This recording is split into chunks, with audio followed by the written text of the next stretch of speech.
श्री गुरुचरित्र अध्याय 39. श्री गणेशाय नमः. श्री सरस्वते नमः. श्री कुलदेवताय नमः. श्री गुरुभ्यो नमः. सिद्धमुनी शिष्य नामधारकाला म्हणाले, पुढे 60 वर्षाच्या एका वांझ स्त्रीला श्री गुरु कृपेने पुत्र प्राप्ती झाली. ती अद्भुत घटना ऐक. आपस्तंभ शाखेचा शौनक गोत्राचा सोमनाथ नावाचा एक ब्राह्मण होता.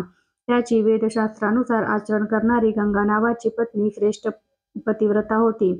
60 वर्षे वयाची तरीही पुत्रप्राप्तीपासून वंचित असलेली ती गाणगापुरात वांझ म्हणून परिचित होती. ती अतिशय भक्तिभावाने पतिसेवा करीत असे आणि नित्यनेमाने गुरुदर्शनासही येत असे.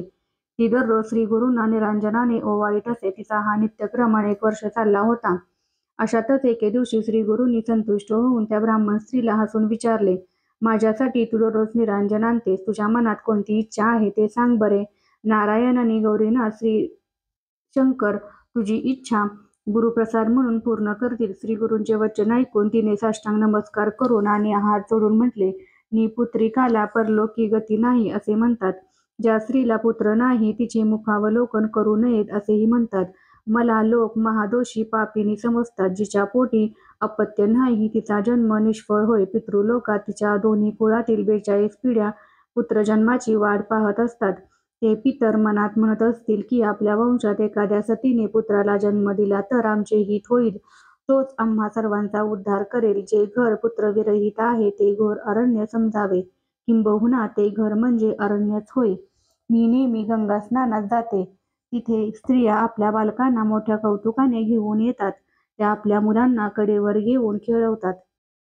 पण मी मंदभाग्याची. माझ्या नशिबात असे कोणतेही सुख नाही. हे माझे वक्षस्थळ जळो. मला कडेवर घ्यायला बाळ नाही. मी संसारात असून व्यर्थ आहे. मी ना पुरुष आहे ना धड स्त्री. ज्यांना पुत्र पौत्र आहेत त्यांना परलोकी उत्तम गती मिळते. निपुत्रिकाला मात्र अधोगती प्राप्त होते. त्याला मृत्यूनंतर कुणी पिंडही देत नाही. मला 60 वर्ष पूर्ण झाली. आता हे जगणे नकोसे वाटते. मला असा वर द्या की येणारा जन्म तरी चांगला असेल. त्या जन्मात तरी मी पुत्रवती होईल. माझ्या अंतःकरणातील मनीषा पूर्ण होईल असा वर द्यावा. असे म्हणून तिने श्री गुरूंची विनवणी केली. तिचे वचन ऐकून श्री गुरु हसून म्हणाले, पुढचा जन्म कुणाला माहीत आहे? तुला तरी मागील जन्माची आठवण आहे का ते सांग बरे. तू नित्य भक्तिभावाने माझी आरती करतेस त्यामुळे मी प्रसन्न झालो आहे. तुला पुत्र व कन्या होतील. तुला याच जन्मात सुलक्षणी मुली व उत्तम मुले होतील असे श्री गुरु म्हणाले. त्यांचे हे दिव्य वचन ऐकून त्या स्त्रीने आठवणीसाठी पदराला गाठ बांधली आणि हात जोडून विनवणी केली, स्वामी कृपा सिंधू, माझ्या वयाला 60 वर्ष झाली तेव्हा मी आता रजस्वला होत नाही. मग मला पुत्र कसे होणार? मी अनेक व्रते केली, तीर्थक्षेत्री हिंडले, अनेक दैवतांना नवस केले. लोकांच्या सांगण्यानुसार मी पुत्रप्राप्तीसाठी अनेकदा पिंपळाला प्रदक्षिणा घातल्या. बराच काळ पिंपळाची सेवा करीतच माझे आयुष्य सरले. पुत्र होईल म्हणून मी सर्व काही श्रद्धेने केले. अशातच 60 वर्षे गेली. मी अपार कष्ट केले. अजूनही मी पिंपळाला प्रदक्षिणा घालून त्याची सेवा करीत आहे. या जन्मात पुत्र होणार नाही. निदान पुढच्या जन्मात तरी होईल म्हणून हे मी पिंपळाची सेवा करीत आहे. स्वामी, आता आपण प्रसन्न झालात आणि या जन्मी पुत्र होतील असे म्हणालात तेव्हा तुमचे हे वचन अन्यथा होऊ नये. आपण मला वर दिलेला आहे तेव्हा माझ्या मनाचा आता निर्धार झाला आहे. स्वामी, ह्यासाठीच मी पदराला गाठ मारली आहे. माझी कामना पुढील जन्मात पूर्ण व्हावी म्हणून मी पिंपळाची सेवा करीत आहे आणि तुम्ही या जन्मी पुत्र व कन्या होतील असा वर देत आहात. पिंपळाची सेवा करतेवेळी मला बरेच श्रम झाले. हा पिंपळ मला काय देणार? जणू मी मूर्खपणे त्याची सेवा करीत आहे. तिचे बोलणे ऐकून श्री गुरु हसले आणि म्हणाले, पिंपळाची निंदा करू नकोस. त्या सेवेची पुण्य अपार आहे. तू सेवा करीत राहा. तुला माझ्यासारखे पुत्र होतील. आता माझे ऐक. भीमा व अमरजा यांचा जिथे संगम आहे तिथे त्या तीरावर जा. तिथे मोठा पिंपळ वृक्ष आहे. मीही तिथे चाललो आहे. माझ्यासोबत तूही तिथे पिंपळाची एकाग्र मनाने सेवा कर. मी अश्वत्थ पिंपळाचे महात्म्य सांगतो. अश्वत्थ हे नारायणाचे नाव आहे. तेथे माझे वास्तव्य आहे.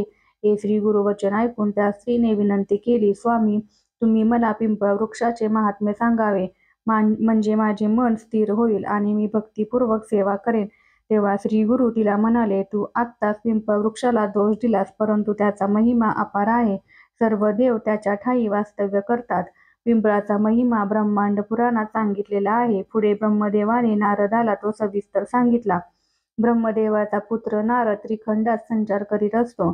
एकदा तो ब्रह्मदेवास सांगून ऋषींच्या आश्रमात आला. तेव्हा ऋषींनी नारदाला पाहून अर्घ्य, पाद्य व अन्य उपचारांनी त्याची पूजा केली. आणि त्यांना सांगते झाले, आमची एक विनंती आहे, आम्हाला अश्वत्थाच्या महात्म्याविषयी विस्तारपूर्वक सांगावे. ऋषींची विनंती ऐकून नारद सांगता झाला, आज मी ब्रह्मलोकात गेलो होतो.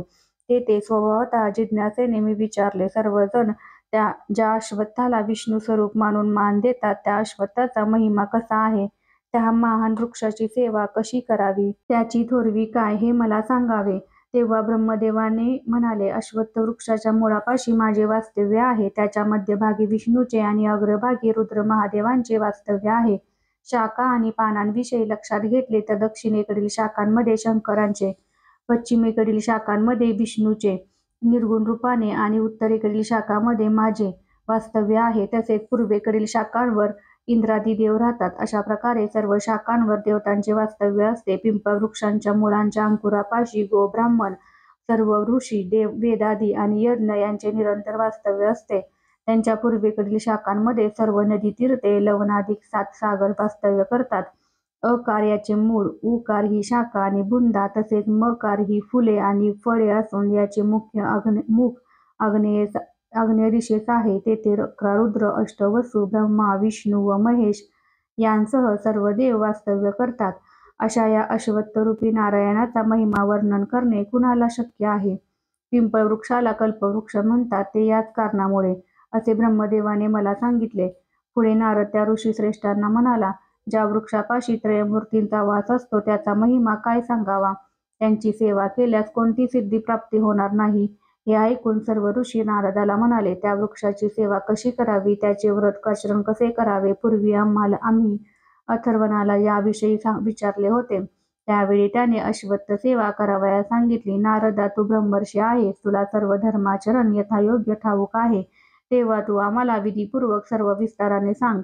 नारद म्हणाला, ऋषी हो, मी त्या ग्रंथाचे सविस्तर वर्णन करतो.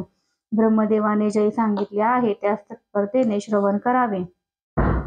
आषाढात, पौषात आणि चैत्र मासात गुरु व शुक्र यांचा अस्त असताना आणि चंद्रबळ नसताना अश्वत्थाच्या सेवेला प्रारंभ करू नये. हे महिने वगळून इतर महिन्यात चांगला दिवस पाहून शुचिभूत होऊन उपवास करण्यास प्रारंभ करावा. रविवारी व मंगळवारी पिंपळाला स्पर्श करू नये. तसेच शुक्रवारी आणि संक्रांतीच्या दिवशीही त्याला स्पर्श करू नये. संधिकाल, रिक्त तिथी, धोंडा दिवस, पर्वणी, व्यतिपात, दुर्दिन, वैधृती योग तसेच दिवसाच्या 3ऱ्या प्रहरी पिंपळाला स्पर्श करू नये. व्रतांचा आरंभ सकाळी मौन राखून तसेच आनंदाने करावा. खोटे बोलणे अथवा खोटे कर्म करणे तसेच जुगार, निंदा, नास्तिकवाद इत्यादी पापाचरण करू नये. वस्त्रांसहित स्नान करावे. निर्मळ स्वच्छ वस्त्र नेसावे आणि गंगा व यमुना नद्यांच्या पाण्याने भरलेले 2 कलश त्या रांगोळीवर ठेवावे. त्या कलशांची पूजा करावी. पुण्याहवचन करावे आणि संकल्प करताना आपल्या मनातील कामनेचा उच्चार करावा. मग कलश घेऊन 7 वेळा पाण्याने भरून आणावा आणि अश्वत्थ वृक्षास नीट स्नान घालावे. त्यानंतर पुन्हा स्नान करावे आणि पुरुष सूक्तातील मंत्रासह 16 उपचारांनी वृक्षाची पूजा करावी. त्यानंतर मनात विष्णूच्या मूर्तीचे ध्यान करावे, ज्याला 8 भुजा आहेत. शंख, चक्र, वरदान मुद्रा, अभय मुद्रा, खड्ग, केटक, धनुष्य व बाण अशी 8 भुजात 8 आयुधादी आहेत. अशा विष्णूचे ध्यान करावे, ज्याने पितांबर परिधान केला आहे, ज्याच्या सोबत लक्ष्मी निरंतर आहे, अशा मूर्तीचे ध्यान करावे आणि त्यानंतर वृक्षाची पूजा करावी. हे स्थान त्रयमूर्तीचे आणि शिवशक्तीचे हे आहे, हे जाणून सर्वांना आवाहन करून 16 उपचारांनी पूजा करावी. वस्त्राने किंवा स्वतःच्या वृक्षाच्या बुंध्याला वेढून घ्यावे आणि नंतर मनातील संकल्पाचा उच्चार करून प्रदक्षिणा घालाव्या. काया, वाचा आणि मनाने भक्तिभावपूर्वक पुरुष सूक्त म्हणत प्रदक्षिणा घालाव्या किंवा विष्णू सहस्रनाम म्हणत आनंदाने प्रदक्षिणा घालाव्या किंवा पूर्ण मौन राखून प्रदक्षिणा केल्या तर त्याचे फळ अमोघ असते. गरोदर स्त्री पाण्याची घागर घेऊन जशी मंदगतीने चालेल तशा मंदगतीने चालत शुद्ध भावाने प्रदक्षिणा घालाव्या. अशा प्रदक्षिणा घालताना प्रत्येक पावलास अश्वमेध केल्याचे पुण्य मिळते. एक प्रदक्षिणा संपल्यावर पिंपळाला नमस्कार करून पुढील प्रदक्षिणा घालावी. ब्रह्महत्येसारख्या पापांना प्रायश्चित्त नाही, मात्र अश्वत्थाला 2 लक्ष प्रदक्षिणा घातल्या असता ब्रह्महत्येचे पाप दूर होते. त्रयमूर्तीचे जेथे वास्तव्य आहे त्या वृक्षाच्या प्रदक्षिणेचे फल काय सांगू? गुरुपत्नीची अभिलाषा धरण्यासारखे महापापही त्यामुळे नष्ट होते. प्रदक्षिणा घातल्यामुळे नाना रोग, व्याधी यांचे हरण होते. कोट्यावधी ऋणांचा परिहार होतो. मोक्ष मिळाल्यामुळे जन्म, जरा, मरण आणि संसार यांचे भय राहत नाही. एक सहस्र प्रदक्षिणा घातल्यास ग्रहदोष बाधत नाही. ज्याला पुत्रप्राप्तीची इच्छा असेल त्याने हे प्रदक्षिणेचे व्रत मनपूर्वक आचरावे, त्याला निश्चित फळ मिळेल. अश्वत्थ चारही पुरुषार्थ पूर्ण करतो तेव्हा ऋषींनो, तो पुत्रकाम नाही पूर्ण करील यात संशय धरू नका.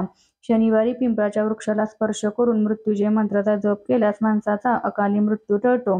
ज्याला अपमृत्यू न येता तो नक्कीच पूर्णायुष्य होतो. पिंपळाची प्रार्थना केली असता शनीची पीडा बाधत नाही. श्लोक: कोनस्तको रौद्र यमश्च बभ्रू कृष्ण शनी पिंगल एव मंद नित्य स्मर्तेत व्याहर्तेत च पीडा तस्मै नमस्ते रविनंदनाय. श्लोकार्थ: शनीची नावे उच्चारताना बभ्रू, पिंगल, कोनस्थ, कृष्ण असे म्हणावे. अंतक, यम, महारौद्र, मंद, शनिश्चर, सौरी या नावाचा जप करावा म्हणजे शनीची पीडा होत नाही. दृढ चित्ताने पिंपळाची सेवा केले असता मनोकामना पूर्ण होतात. पुत्रकाम नाही तात्काळ पूर्ण होते हे लक्षात घ्यावे. अमावस्या आणि गुरुवारी पिंपळाची सावली ज्या पाण्यावर पडली आहे त्या पाण्याने स्नान केल्यास ब्रह्महत्येचे पाप नष्ट होते. अश्वत्थाच्या मुळाशी एका ब्राह्मणाला अन्नदान केले असता 1 कोटी ब्राह्मण भोजन घातल्याचे पुण्य प्राप्त होते. अश्वत्थाच्या मुळाशी बसून एखाद्या मंत्राचा जप केला असता अनेक पटींनी वेदपठण केल्याचे पुण्य प्राप्त होते. जो मनुष्य अश्वत्थ वृक्ष लावतो तो आपल्या 42 पिढ्यांच्या पूर्वजांना स्वर्ग प्राप्त करून देतो. असा हा पिंपळ वृक्ष तोडला असता महापाप लागते आणि तसे करणारा आपल्या पितरांसह नरकात जातो.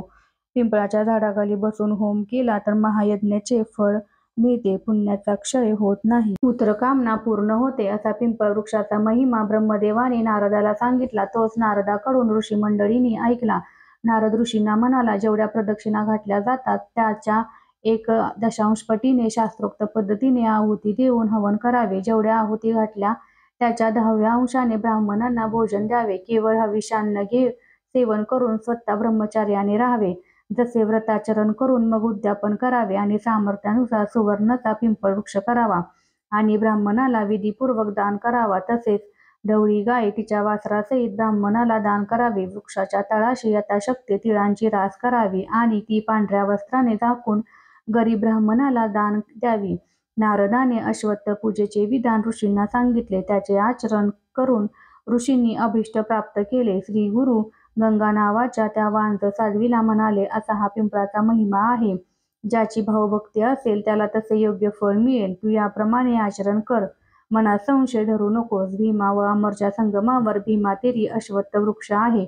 तेच माझे स्थान आहे. एकाग्र मनाने तिथे सेवा कर. तुझी मनोकामना पूर्ण होईल. तुला कन्या व पुत्र होतील. ते श्री गुरुवचन ऐकून ती स्त्री त्यांना नमस्कार करून भक्तिपूर्वक विनंती करते झाली, मी 60 वर्षाची वंध्या आहे. मला पुत्र कसा होणार? मात्र तुमचे वचन अंतिम आहे म्हणून मी हे व्रत करायला तयार आहे. गुरुवाक्य हे कामधेनू असे वेद व पुराणे सांगतात. तेव्हा मी त्याविषयी शंका न घेता स्वामींची सेवा करेल. मला पिंपळाबद्दल एवढी श्रद्धा वाटत नाही. मात्र तुमच्या बोलण्यावर निर्धारपूर्वक विश्वास ठेवून मी तुमची सेवा करेन. असे म्हणून ती श्रीगुरूंच्या चरणी लागली. श्रीगुरूंची आज्ञा प्राप्त करून ती स्त्री संगमावर गेली. तेथे षटकुळ तीर्थात तिने स्नान केले आणि पिंपळाची सेवा केली. जशी श्रीगुरूंची आज्ञा होती तशीच तिने सेवा केली. तिने पिंपळाची आराधना 3 रात्रीपर्यंत केली. 3ऱ्या दिवशी तिने अश्वत्थाची पूजा केली आणि श्रीगुरूंचीही पूजा केली. त्या रात्री तिला जे स्वप्न पडले ते मी सांगतो. त्यास एकाग्र चित्ताने ऐकावे. तिच्या स्वप्नात एक ब्राह्मण आला आणि तिला प्रतिज्ञापूर्वक वचन देऊन म्हणाला, मी जे सांगतो त्याप्रमाणे तू कर. गाणगापुरात जा. तेथे श्री गुरुनाथांना 7 प्रदक्षिणा घाल आणि भक्तिभावाने नमस्कार कर.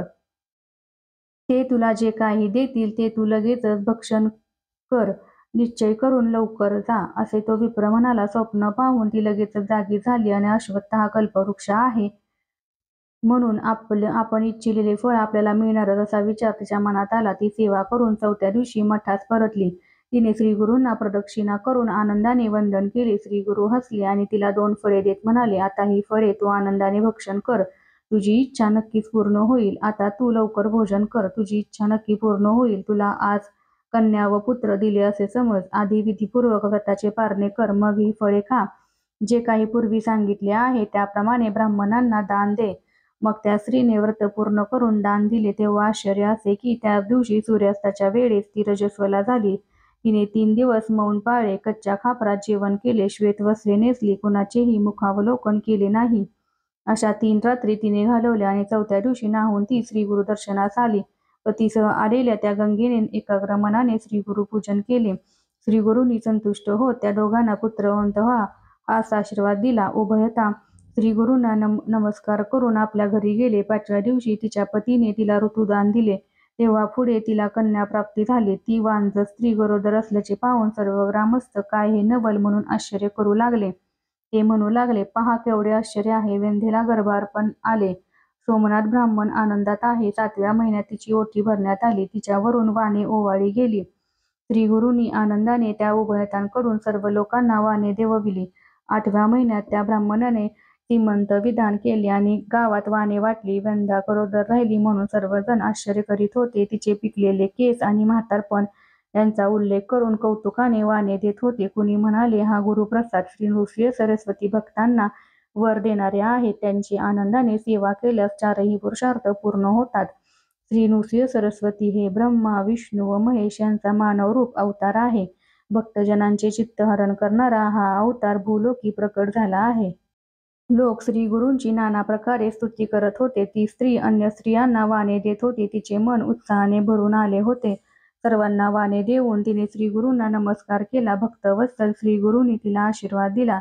त्या ब्राह्मण स्त्रीने श्रीगुरूंना आदरपूर्वक नमस्कार केला आणि त्यांची अनेक प्रकारे स्तुती केली. हे परमपुरुषा, तुझा जय जयकार असो. तूच ब्रह्मा, विष्णू व महेश आहेस. तुझे वचन हाच परीस आहे. त्यामुळेच माझा देह सोन्याचा झाला आहे.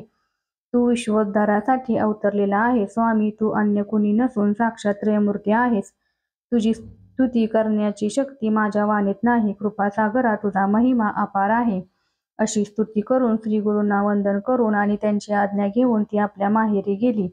9 महिने पूर्ण झाल्यावर ती शुभ दिवशी प्रसूत झाली. त्यामुळे माता पिता या उभयतांना अतिशय आनंद झाला. तिथे आलेले ज्योतिषी म्हणाले, ही कन्या शुद्ध मनाची होईल. तिचे कुळ वाढेल. ती अष्टपुत्रा होऊन पुत्रपौत्रांसह नांदेल. ज्योतिषाने तिचे भविष्य वर्तवले. तेव्हा सोमनाथाने आनंदाने दानधर्म केला. प्रसूतीनंतर स्नान करून 10 दिवसांनी ती स्त्री कन्येला घेऊन गुरूच्या दर्शनास आली. तिने भक्तिभावाने आपल्या बालिकेस श्रीगुरूंच्या चरणावर ठेवले आणि अनन्य भावे श्रीगुरूंना नमस्कार केला. श्रीगुरूंनी तिला आश्वासन दिले, उठ, आता तू अपत्यवती झालीस. असे म्हणून तिला संतोष वाटेल अशी वचने ते बोलले. तेव्हा ती श्रीगुरूंना म्हणाली, माझ्या कुशीस पुत्राचा जन्म झाला नाही. सरस्वती मात्र घरात आली. आता तुम्ही आपले वचन सत्य होईल असे करा. तिचे बोलणे ऐकून श्रीगुरू हसले आणि म्हणाले, मनात अगदी शंका धरू नकोस. तुला पुत्र नक्की होईल. असे म्हणून त्यांनी त्या बालिकेला प्रेमाने उचलून घेतले आणि त्या सर्वांना त्या कन्येच्या भाग्याचे वर्णन करून सांगितले. ते म्हणाले, या मुलीला पुष्कळ पुत्र होतील. ही स्वतः शतायुषी होईल. पुत्राची नातवंडे देखील ते आपल्या डोळ्यांनी पाहील. तिचा पती मोठा ज्ञानी असेल. त्याला 4ही वेदांचे ज्ञान असेल. त्याच्यापाशी 8ही ऐश्वर्ये नांदतील आणि तो पृथ्वीवर विख्यात होईल. ही स्वतः पतिव्रता आणि धर्मशील असेल. हिची मोठी सत्कीर्ती होईल. हिला सर्व लोक वंदन करतील. दक्षिण देशीचा राजा हिचे दर्शन घेण्याकरता येईल. हिचे पुत्र ज्ञानवंत होतील. अशा प्रकारे श्रीगुरूंनी त्या कन्येचे भविष्य लक्षण सांगितले. तेव्हा ती स्त्री म्हणाली, मला पुत्र व्हावा अशी माझी विनंती आहे. श्रीगुरू तिला म्हणाले, तुला कसा पुत्र हवा? 30 वर्ष आयुष्य असलेला सद्गुणी पुत्र हवा की शतायुषी परंतु मूर्ख असा पुत्र हवा? श्रीगुरूंचे वचन ऐकून त्या स्त्रीने विनंती केली, मला योग्य पुत्र व्हावा आणि त्याला 5 पुत्र व्हावेत. भक्तवत्सल श्रीगुरूंनी त्याप्रमाणे वर दिला. तेव्हा तो दाम्पत्य मोठ्या आनंदाने आपल्या घरात गेले. ते पुढे त्या स्त्रीला पुत्र झाला. वेदशास्त्र संपन्न म्हणून त्याची मोठी ख्याती झाली. त्याला 5 पुत्र झाले. कन्येचे भविष्य ज्याप्रमाणे वर्तवले होते तशीच ती सरस्वती झाली. तिच्या पतीने यज्ञ केला.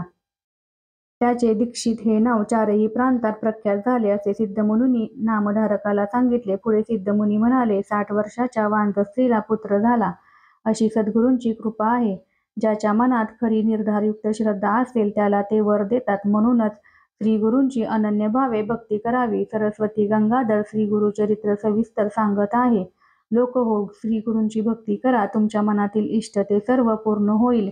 जो श्रीगुरूंची भक्ती करेल, एकाग्र मनाने त्यांची सेवा करेल, त्याला दैन्य कोठून राहील. तो जे मागेल ते श्रीगुरू देतील. श्रीगुरू म्हणजे कामधेनू. याबद्दल मनात शंका नको. भक्त ज्या गोष्टीची इच्छा करतील ती गोष्ट श्रीगुरू देतील, हे लक्षात घ्यावे. श्री गुरुचरित्रामृताच्या 39व्या अध्यायात ब्राह्मण स्त्रियेला पुत्र झाल्याची अद्भुत कथा आलेली आहे. अशा रीतीने श्री गुरुचरित्रामृत ग्रंथामधील परमकल्पतरू कथांमधील श्री नृसिंह सरस्वती उपाख्यानाच्या अनुषंगाने सिद्ध व नामधारक संवादामधून घडणारा वांझ वृद्ध स्त्री प्रसव होण्याचे वृत्त सांगणारा हा 39वा अध्याय पूर्ण झाला. हा अध्याय श्री गुरु दत्तात्रयांचरणी अर्पण करीत आहे. श्री गुरुदेव दत्त.